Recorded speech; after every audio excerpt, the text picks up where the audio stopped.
할렐루야. 네, 우리 앞뒤 좌우에 계신 분들과 함께 신년 인사를 했으면 좋겠습니다.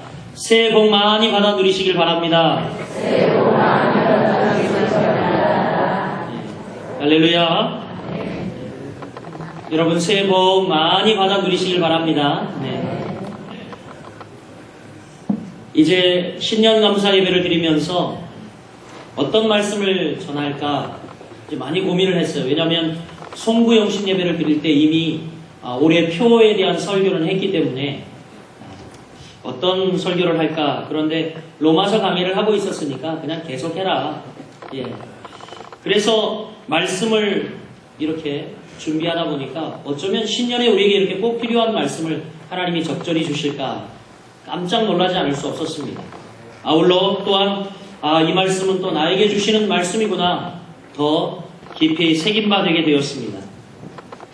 사랑하는 여러분, 바울은 일찍이 에베소 교회에 보낸 편지에서 이렇게 말합니다.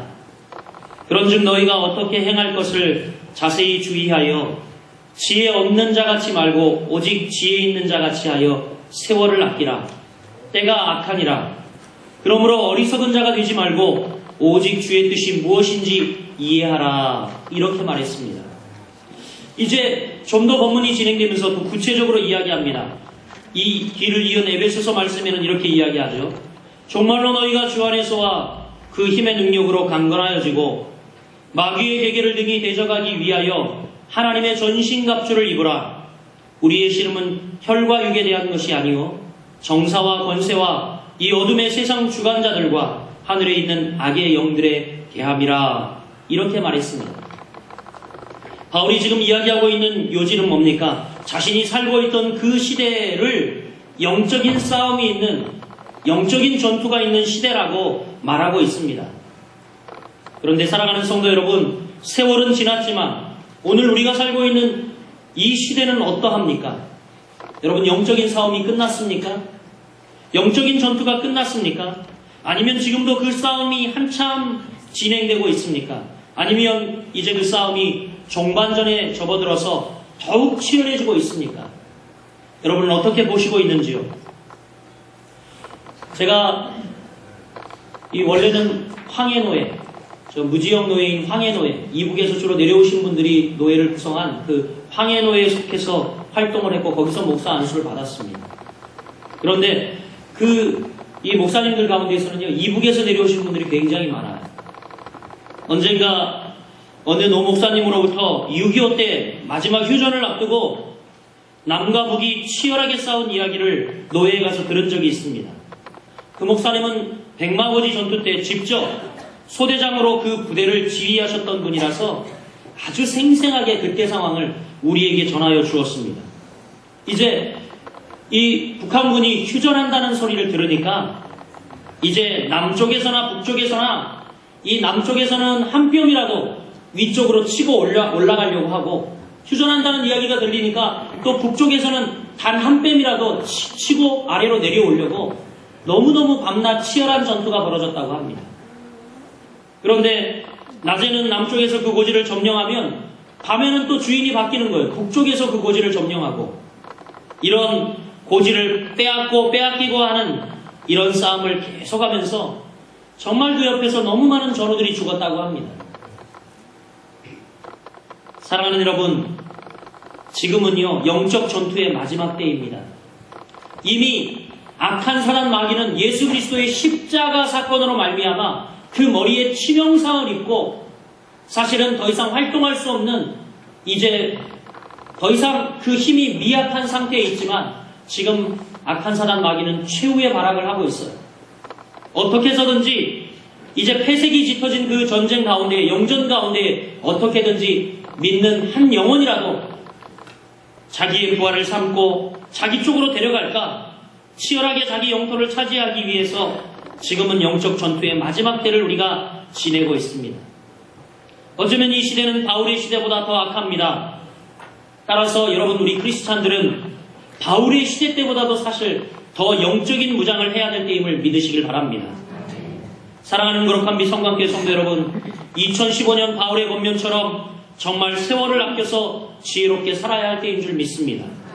뿐만이 아니라 우리는 하나님의 전신갑주를 입어야 할 때인 줄 믿습니다. 하나님이 주시는 능력으로 강건하게 무장해야 할 때입니다. 사랑하는 여러분, 잘 들으시길 바랍니다.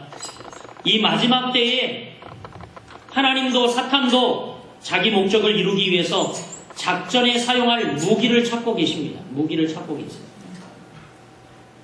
하나님도 사탄도 사람을 통하지 않고는 작전을 수행할 수 없기 때문에 누구를 찾을까요, 여러분? 사람을 찾아요, 사람을. 하나님도 사람을 찾으시고 사탄도 사람을 찾습니다.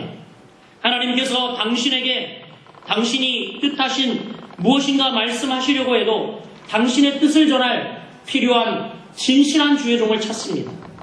사람이 필요하신 거죠. 누군가 하나님의 뜻을 깨닫고 분별해서 말해줄 사람이 이 시대에 필요합니다. 정의를 이야기하고 하나님의 뜻이 무엇인지 이야기하고 공의가 무엇인지 이야기한 그런 정말 진실된 하나님의 쓰시는 사람, 하나님께 붙들린 종이 필요하다는 사실입니다. 여러분, 하나님께서 하시는 일이 다 그렇죠. 하나님께서 어떤 사람을 격려하거나 어떤 사람을 도와주려고 해도 그 일을 누구를 통해서 합니까? 사람을 통해서 하신다는 겁니다. 사람을 통해서. 그런데 여러분, 충격적인 사실은요, 그런데 사탄도 마찬가지라는 겁니다. 사탄도 마찬가지예요. 누구든지 유혹해서 죄를 짓게 만들어야 사탄은 목적을 달성하기 때문에 다른 사람을 범죄하도록 만들 사람이 필요합니다. 당을 짓게 만들고 서로 시기하게 만들고 싸우게 만들고 미워하게 만들고 분열을 시키려면 그 일을 할 사람이 사탄에게도 필요합니다. 그러니까 사랑하는 성도 여러분, 우리는 지금 오늘 본문 말씀처럼 우리가 사단의 손에 붙들린 불의의 병기가 될 것인가, 아니면 하나님 손에 들린 의의 병기가 될 것인가, 매 순간 우리는 양자택일 위험한 갈림길에 놓여 있음을 경각하시길 바랍니다.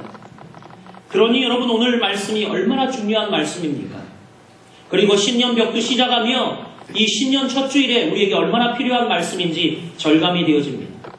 우리는 한 해 동안도 분명히 양자택일, 매 순간 우리가 과연 하나님의 의의 병기가 될 것이냐, 아니면 사단의 병기가 될 것이냐, 이런 갈림길에 늘 놓인다는 사실을 우리는 명심해야 할 줄 압니다. 오늘 말씀을 이해하는 열쇠는 12절 말씀에 있습니다. 12절 말씀이 이렇게 시작하고 있습니다. 어떻게 시작하죠? 12절 보세요. 그러므로, therefore, 그러므로 라고 하는 결론적 어구로 시작하고 있다는 것입니다. 여러분, 그러므로 라는 말을 잘 이해해야 해요. 이 말 뜻은 뭐냐면 지금까지 앞서 했던 말씀을 결론 짓는 말입니다.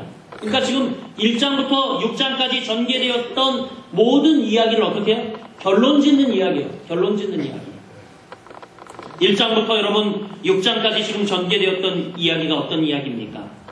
죄로 죽을 수밖에 없는 우리가 예수 그리스도 안에서 하나님의 구속의 은혜로 새 생명을 가지고 살게 되었다는 이야기 아닙니까? 율법을 지킴으로써 의롭게 되려고 하여 보았지만 사람에게는 그 율법을 지킬 힘이 없고, 그래서 누구도 율법으로는 의롭게 된 사람이 없다라는 것입니다. 여러분, 율법으로 의롭게 된 사람 보았습니까? 없어요. 그런 사람은 존재하지 않습니다. 그렇게 율법을 잘 지켰던 바리새인들조차도 율법으로 의롭게 되지 못했습니다. 그렇게 해보려고 애쓰면 애쓸수록 율법을 지키지 못한 데서 오는 죄의식만 생겨났다는 것입니다. 그래서 하나님은 율법 외에 누구든지 예수 그리스도를 믿음으로 말미암아 의롭게 되는 새로운 길을 열어주셨다는 것입니다. 그런데 여러분, 중요한 것은 이것은 순전히 은혜로 되어지는 일이라는 것이에요. 이것이 지금까지 했던 로마서 이야기의 요약입니다. 성경에 보면 여러분 별난제가 다 있죠. 성경에 보면 여러 죄악상들이 나타나 있는 것을 봅니다. 하나님의 도우심으로 승승장구했던 이스라엘 백성들이 난공불락이라고 하던 여리고성을 한 방에 함락시켰어요. 여러분, 저도 성지순례 하면서 이 여리고성을 가봤는데 아직도 옛 성벽, 이 성터가 남아있는데 이 성벽 두께가 무려 9m에서 11m 정도 됩니다. 그러니까 이게 얼마나 두터운 이 정말 철옹성과 같은 이 여리고성. 그런데 여러분, 이 이스라엘 백성들이 여리고성을 어떻게 무너뜨렸습니까? 그냥 싸우지도 않았어요. 뺑뺑 돌다가 어떻게 해요? 무너져라! 함성을 지르니까 이스라엘 백성들이 출애굽하여 제일 먼저 만난 이 여리고성을 한 방에 무너뜨렸습니다. 그런데 여러분, 그 다음에 이어서 아이성을 공격하게 되었어요.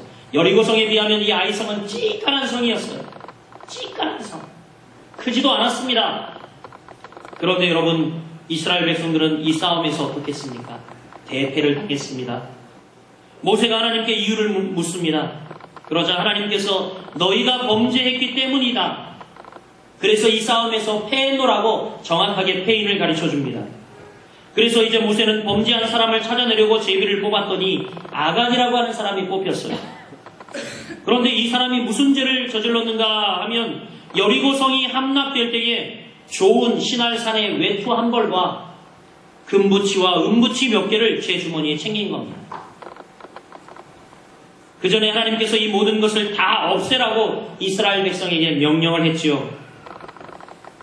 여러분, 우리에게는 이 문제가 별로 대수롭게 여기게 되지 않을지 모르겠지만 하나님께서는 이 아간의 죄를 아주 심각한 범죄로 여겼습니다. 하나님은 아간의 죄를 아주 무섭게 심판하셨죠. 그런가 하면 여러분, 성경에 보면 다윗과 같은 사람은 계획적이고 조직적인 범죄를 저지르는 것을 봅니다. 다윗이 우리아라고 하는 부하 장군의 아내를 빼앗을 때에 그것은 여러분 우발적으로 일어난 사건이 아니라 사전에 아주 치밀한 계획 속에 저지른 범죄였습니다. 하나님은 다윗의 범죄도 아주 무섭게 심판하시고 다루셨어요. 다윗과 바세바 사이에 낳은 아이가 일주일 만에 죽고 말았고, 그뿐만 아니라 다윗의 집안은 그 일로 풍지박산이 나고, 다윗이 죽자마자 이제 이 이스라엘은 남과 북으로 두 쪽이 나서 범죄의 대가를 아주 혹독하게 치르는 역사를 우리는 성경에서 봅니다. 그 밖에도 여러분, 인간이 저지른 많은 범죄가 성경에 기록되어 있어요. 너나 할 것 없이 범죄하지 않은 사람이 없습니다. 심지어 사람들에게 의인이라고 존경받았던 사람들조차도 예외가 아닙니다. 그런데 하나님은 그때마다 그들의 범죄를 눈감아주고 넘기는 법이 없었어요. 그 범죄를 다 추적해 밝혀내고 그 범죄를 심판하셨어요. 죄의 대가를 치르게 하셨습니다. 그러니까 여러분, 한번 생각해 보세요. 아무리 심판하고 법을 강화해도 인간의 범죄가 근절되지 않는 것처럼 하나님께서 아무리 무섭게 인간의 죄를 심판해도 인간의 죄의 문제는 결코 근절되지 않았습니다. 여러분, 죄의 권세는 이렇게 무서운 거예요. 그래서 우리 지난주에 살펴보았지만 죄는 권세를 가지고, 권능을 가지고 다스린다, 이렇게 권세가 있다라고 이야기를 했죠. 오늘 여러분 본문 말씀으로 들어가서, 그러면 문제는 우리가 어떻게 사단의 손에, 죄의 손에 붙들린 불의의 무기가 아닌 하나님 손에 붙들린 의의 무기, 의의 병기가 될 수 있겠나라는 겁니다. 문제는 어렵지만 사실 해답은 굉장히 간단합니다. 한번 따라해 볼게요. 문제는 어렵지만 해답은 간단하다. 그렇습니다. 문제는 굉장히 어려운 것 같지만 성경은 아주 심플하고 아주 간단하게 우리에게 이 해답을 오늘 본문 말씀을 통하여 제시하고 있습니다. 사랑하는 여러분, 우리가 어떻게 사단의 손이 아닌 하나님 손에 붙들린 의의 무기가 될 수 있을까요? 그것은 바로 첫 번째, 하나님의 구속의 은혜 아래로 들어가는 것입니다. 할렐루야. 한번 따라해 봅시다. 하나님의 구속의 은혜 아래로 들어가자. 아멘. 사랑하는 여러분, 죄가 나를 다스리지 못하게 하면 됩니다. 12절 말씀 이렇게 이야기합니다. 그러므로 너희는 죄가 너희 죽을 몸을 지배하지 못하게 하여 라고 상반절 이야기하고 있죠. 그러므로 너희는 죄가 너희 죽을 몸을 지배하지 못하게 하여 라고 하지 않습니까? 다시 반복되는 말씀이지만 죄가 나를 다스리지 못하게 하려면 여러분, 우리가 예수 그리스도의 은혜 아래로, 예수 그리스도의 under the grace, 예수 그리스도의 은혜 아래로 들어가야 할 줄 믿습니다.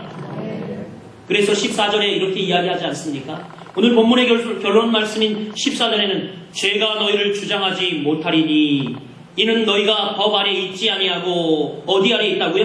은혜 아래 있음이니라. 은혜 아래 있을 때에 죄가 우리를 주장하지 못한다. 이렇게 말하고 있습니다. 할렐루야.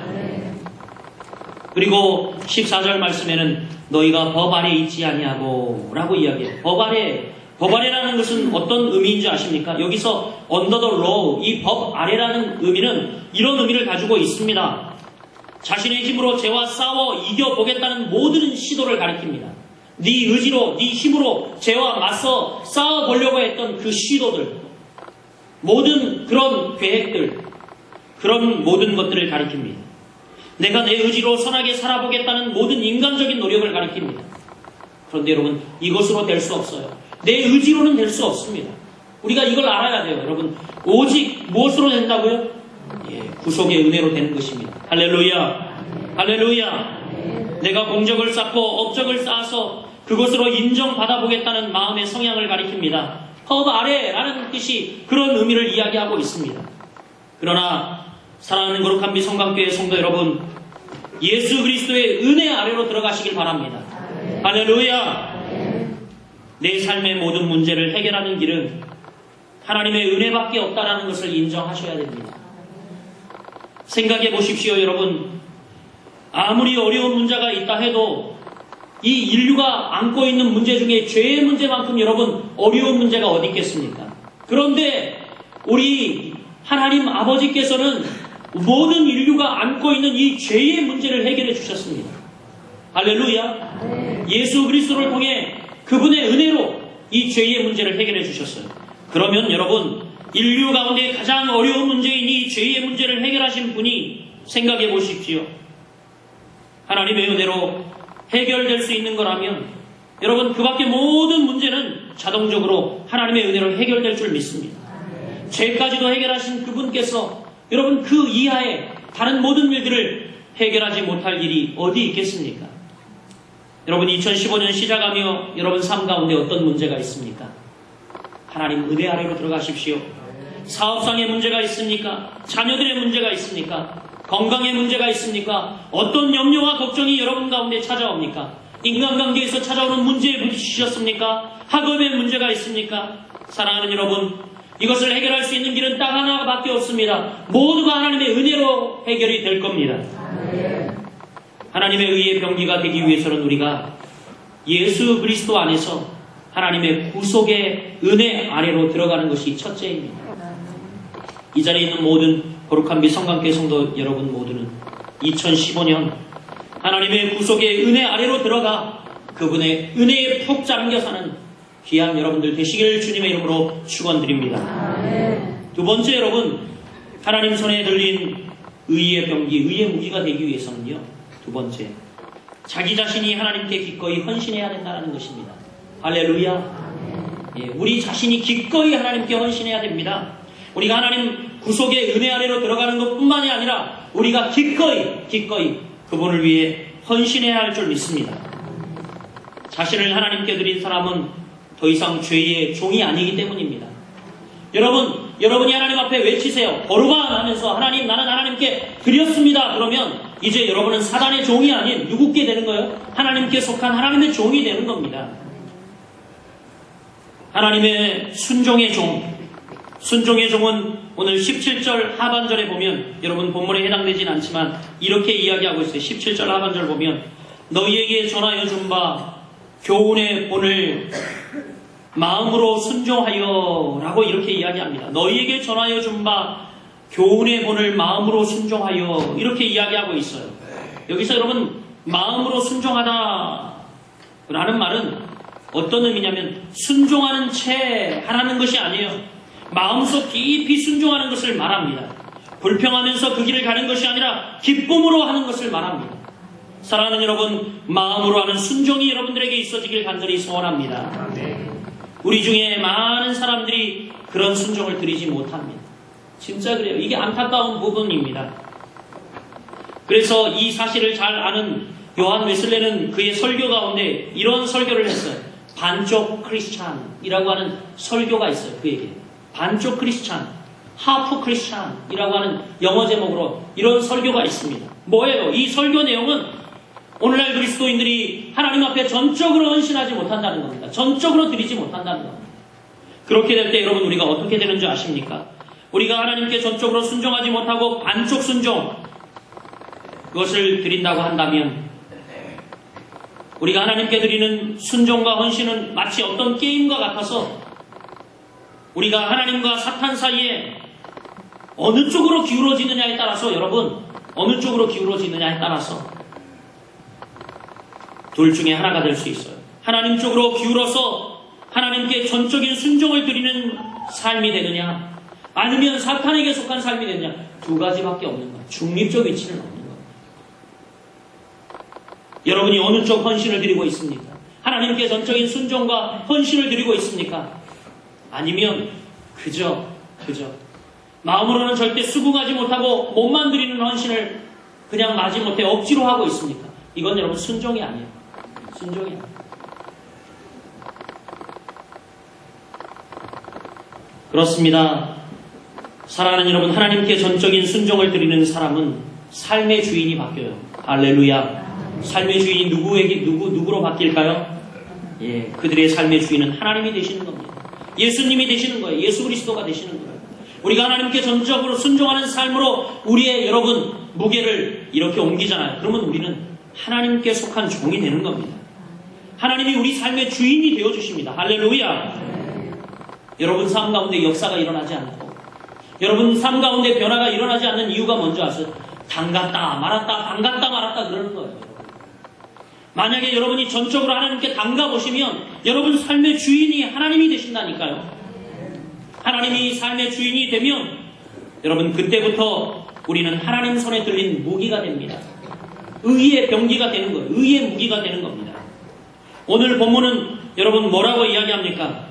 13절 보면 너희 지체를 불의의 무기로 죄에게 내주지 말고 오직 너희 자신을 죽은 자 가운데서 다시 살아난 자 같이 하나님께 드리며 너희 지체를 의의 무기로 하나님께 드리라. 이렇게 이야기하고 있어요. 무기다. 우리는 무기가 될 수 있대요. 무기. 어떻게 해요? 사탄의 무기도 될 수 있고 하나님이 쓰시는 의의 무기도 될 수 있다라고 이야기합니다. 여기서 무기라고 하는 말은요, 번역상의 무기, 웨펀 이렇게 번역하면 진짜 무기지만 사실은 원문은 여기에서 도구라는 단어와 가깝습니다. instrument, 도구라는 의미를 가지고 있어요. 도구. 우리는 하나님께서 그때마다 하나님의 일에 사용할 도구들이란 말입니다. 여러분의 존재의식을 확실히 가지시길 바랍니다. 한번 고백해 봅시다. 나는 하나님의 도구다. 그렇습니다. 우리는 하나님의 도구예요. 저는 농구 게임을 굉장히 좋아합니다. 왜 농구 게임을 굉장히 좋아하냐면 게임이 보기가 우선 쉬워요. 그리고 또한 이 농구 게임은 굉장히 스피드합니다. 막 0점 몇 초에 마지막 버저 슛을 딱 쏴서 손에서 떠나는 순간 만약에 이게 망에 탁 들어가면 역전승이 일어나기도 해요. 굉장히 스피디하고 또 정말 재밌는 건 뭐냐면 감독들에 따라서 정말 작전을 어떻게 구사하느냐에 따라서 승패가 좌우한다는 거예요. 그래서 서로들 이 감독을 많은 연봉을 주고 사오려고 명장들을 선택을 합니다. 여러분 이 감독의 입장에서 볼 때 선수들은요 완전히 전쟁터에 내보낸 싸우는 무기와 같아요. 그래서 그 무기가 잘 듣지 않으면 얼른 다른 무기로 바꿔버립니다. 농구는요 이렇게 선수를 그냥 즉각적으로 감독이 바로 교체할 수 있어요. 이렇게 바로 교체할 수 있습니다. 선수마다 그리고 또 보면 주어진 임무가 다 달라요. 어떤 선수는 수비만 합니다. 상대편이 오는 걸 막기만 하죠. 그렇죠? 근데 어떤 선수는요 리바운드, 공이 딱 백보드나 아니면 링에 맞고 떨어지는 이 리바운드만 전문적으로 어떻게 해요? 낚아채는 선수가 있어요. 또 어떤 선수가 있냐면 슛만 전문으로 하는 이 슈터들이 있습니다. 그래서 슛에는요 이렇게 이 라인을 그어놓고 무조건 라인 밖에서 쏘는 슛은 3점이고 라인 안에서 쏘는 슛은 2점이에요. 그래서 여러분이 보통 이 2점 슛, 3점 슛 이렇게 이야기를 하는데 가끔 아나운서들이 이 경기를 중계할 때 보면 굉장히 실감나게 이야기합니다. 네, 3점포가 꽂혔습니다. 그러면서 이렇게 포라고 이야기를 하더라고요. 2점포, 3점포. 여러분 이 포라는 말이 어떤 뜻입니까? 대포라는 뜻 아니에요. 전쟁에서 쓰는 대포라는 뜻이죠.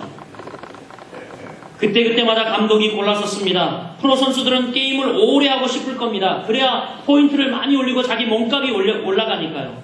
근데 그래도 감독이 나오라고 하면 어떻게 해요? 예, 나옵니다. 군소리 못하고 나와요. 아무 말도 못합니다. 아무리 전날 잘했어도 오늘 못하면 감독이 불러내면 그 선수는 가차없이 불러냄을 받아서 경기를 뛰지 못합니다. 그때 만약에 여러분 감독이 인정에 이끌려가지고 그냥 어제 잘 뛰었으니까 한번 냅둬보지 그랬다간 이 게임이 어떻게 될까요? 져버리고 말아요. 그 경기는 끝나버리고 맙니다. 예전에 한국에서 유니버시아드 게임이 진행된 적이 있습니다. 이 게임이 열리고 있을 때에 한국이 절대 강세로 뽑고 있는 종목이 있는데 그게 뭐냐면 쇼트랙. 우리 한국이 거기 가면 메달을 다 휩쓸어 오지 않습니까? 그런데 이것은 국가대표들이 출전하는 게임이 아니라 대학생들이 출전하는 게임이에요. 유니버시티아 게임은. 그래서 이제 이 대학생들만 나가는 게임이니까 당연히 금메달 한 이 쇼트랙에서 7, 8개를 딸 줄 알고 생각을 했습니다. 근데 쇼트랙 선수 중에 제일 잘 뛰는 선수가 최지훈이라고 하는 선수가 있었어요. 그런데 이 선수가 마침 이 대회를 앞두고 허리를 다친 겁니다. 허리를 다쳤는데 아무리 부상 중이라 하더라도 과거 성적이 너무너무 우수하니까 이 경기 우리나라 이 대표 선수를 파견하는 이 경기 운영진들이 그냥 이 선수를 그냥 내보내기로 한 겁니다. 무려 7종목 대표 선수로 내보냈는데 결과가 어떻게 되는지 아세요? 다 예선 탈락했습니다. 이게 한국 이 선수단이 굉장히 충격을 받은 겁니다. 그래도 입상하지 않겠나? 그래도 아무리 그래도 메달을 따지 않겠나? 그랬는데 역시 내보내보았더니 나가는 족족 예선에서 다 탈락하고 말았습니다. 사랑하는 여러분, 그렇죠? 감독에게 있어서 선수는 무기와 같습니다. 잘 준비되지 않는 무기는 쓸 수 없듯이 몸이 고장난 선수를 경기장에 내보낼 수 없습니다. 여러분, 우리는 어떤 존재들입니까? 우리는 하나님이라는 감독이 우리를 불러 얘야 올해는 내가 널 이렇게 쓸게, 지금 이 타이밍에 너를 이렇게 쓸게 라고 주님이 부르시면 우리는 잘 준비하고 있다가 어떻게 해요? 불리움을 받아가 쓰임을 받는 존재들입니다. 그렇죠. 우리는 분명 하나님 일에 쓰임받는 도구들로 불리움을 받았습니다. 망치나 톱이나 못이나 끌이나 이런 연장들입니다. 여러분, 도구들은 의지가 없지요. 그냥 주인이 이 연장을 들어서 쓰겠다면 쓰이는 겁니다. 그렇지 않습니까? 망치로 못을 박는데 그 못이 안 박히겠다고 저항해도 그 못이 안 박힐 수 있습니까? 그럴 수 없죠. 그리고 못은 박혀야 재구시를 하는 거죠. 만약에 못으로 태어났는데 단 한 번도 제대로 박혀보지 못한다면 그 어찌 제대로 된 못이라고 할 수 있겠습니까? 어떤 못은 단 한 번도 박혀보지 못하고 녹슬고 부패해서 어떻게 해요? 나중에 보물상에나 던져지고 다시 용광로에 들어가는 못들도 물론 있습니다. 사랑하는 여러분, 말씀을 맺으려고 합니다. 여러분과 저는 하나님 앞에서 하나님의 일에 쓰임받는 귀한 도구들입니다. 먼저 여러분, 하나님 은혜 아래에 있기를 올해도 힘쓰시길 바랍니다. 하나님 은혜 아래에 있을 때 하나님이 다 앞서가시고 하나님이 하여 주실 것을 믿습니다. 우리는 여러분 힘 쫙 빼고 하나님이 하시기를 기다리시길 바랍니다. 하나님의 은혜 아래서 하나님을 의존하고 하나님을 바라보며 하나님께 맡기고 하나님이 하시기를 기다리시길 바랍니다. 그리고 우리 자신을 온전히 순종의 종으로 하나님께 드려 헌신하는 여러분들 되시길 바랍니다. 여러분, 우리가 사탄의 손에 붙들리는 불의의 무기가 된다면 얼마나 불행하겠습니까? 우리가 하나님 손에 들리는 의의 무기가 되길 바랍니다. 여러분 가정이 하나님 손에 붙들림 받은 의의 병기가 되길 바랍니다. 사탄에게 붙들려 헌신치도 않으면서 불평과 불만으로 한 해를 보내는 사람들도 있습니다. 여러분, 제가 장담합니다. 그런 분들에게는 후회만 남을 뿐입니다.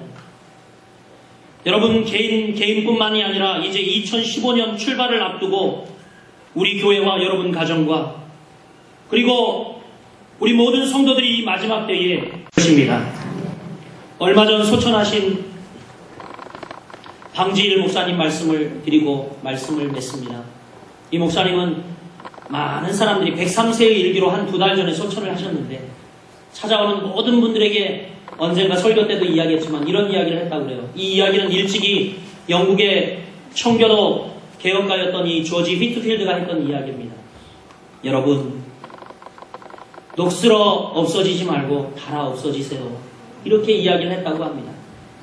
사랑하는 거룩한 미성강교회 성도 여러분, 우리에게 젊음, 우리에게 주신 것, 우리에게 주신 모든 환경이 허락되어질 때 하나님이 불러 우리를 사용하고자 할 때에 여러분 자신을 의의 병기로 내어드리며 올 한 해도 하나님 은혜 아래에 승리하며 살아가는 여러분들 되시기를 주님의 이름으로 간절히 축원드립니다.